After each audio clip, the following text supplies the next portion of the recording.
ఇన్ని రోజులు మనతో మంచిగా ఉండి మనతో గంటలు గంటలు మాట్లాడి సడన్గా చేంజ్ అయిపోవడం, ఇన్ని రోజులు నువ్వే లోకం అన్నట్టుండి సడన్గా నిన్ను గ్రాంటెడ్ తీసుకోవడం, రోజుకు 2 గంటలు 3 గంటలు ఫోన్లో మాట్లాడిన వాళ్ళు 1 నిమిషం కూడా మాట్లాడడానికి టైం ఇవ్వకపోవడం, మెసేజ్కి రిప్లై వెంటనే ఇచ్చేటోళ్ళు ఇప్పుడు మెసేజ్ చూసి కూడా పట్టించుకోకపోవడం, వాళ్ళ లైఫ్లో జరిగేవన్నీ నీతో షేర్ చేసుకునేటోళ్ళు సడన్గా ఏమీ షేర్ చేసుకోకపోవడం, ఈరోజు ఎట్లా గడిచింది ఏమైంది అని నీకు అడిగేటోళ్ళు సడన్గా నీకు ఏమీ అడగకపోవడం.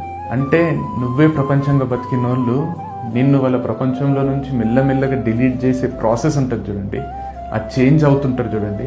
ఆ చేంజ్ ఎందుకు అవుతున్నారు ఏమీ చెప్పకపోవడం, నీ మాటల్ని ఫుల్ ఎంజాయ్ చేసేటోళ్ళు, నీ కష్టాలని వాళ్ళ కష్టాలుగా ఫీల్ అయ్యేటోళ్ళు సడన్గా నువ్వేదైనా చెప్తుంటే ఏంది నసా అని బిహేవ్ చేస్తుంటారు చూడు, అది పెట్టే నరకం ముందు వాళ్ళు వదిలేసి వెళ్ళిపోవడం బెటర్ అనిపిస్తుంది. సో ఎప్పుడు కూడా ఒకవేళ మీకు ఆ మనిషి నచ్చకపోతే చెప్పి వదిలేసి వెళ్ళిపోండి, కానీ వాళ్ళని గ్రాంటెడ్ తీసుకొని వాళ్ళు అసలు ఎగ్జిస్టే కానట్టు బిహేవ్ చేయడం అంత నరకం ఇంకోటి ఉండదు. అంత బాధ ఎవరికి ఇవ్వకండి.